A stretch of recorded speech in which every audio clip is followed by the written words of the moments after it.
Piring sebagai dinding sel berfungsi sebagai pertama, mencegah sel mengembung melewati batas maksimum.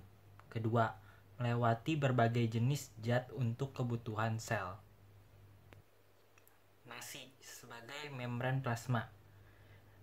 Nasi sebagai batas antar sel melindungi isi sel agar tidak mengatur keluar masuknya berbagai macam zat, reseptor dari luar seperti hormon, bahan kimia, rangsangan mekanik, dan rangsangan listrik.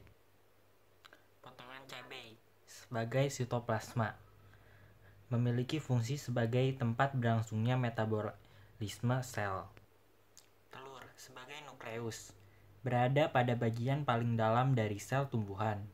Nukleus berisi materi genetik utama yang berbentuk kromosom dari sel. Inti sel ini punya beberapa fungsi, diantaranya untuk pembelahan serta pertumbuhan sel dan sintesis protein. Timun sebagai kloroplas merupakan sekumpulan organel yang mengandung pigmen hijau daun atau klorofil. Kloroplas ini punya fungsi sebagai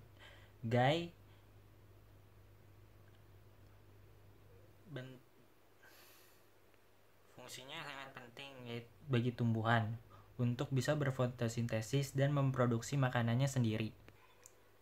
Kerupuk sebagai mitokondria. Fungsi utama mitokondria ini adalah menyuplai energi berupa ATP yang digunakan sel untuk hidup. Wortel sebagai badan Golgi berbentuk kantong pilih yang berkelok.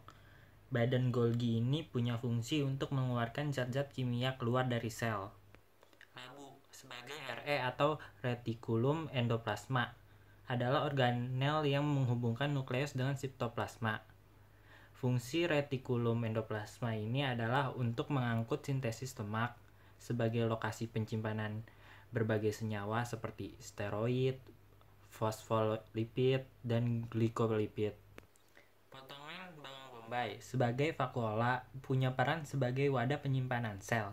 Vakuola ini juga fungsinya untuk mengatur tekanan turgor sel tumbuhan. Terima kasih.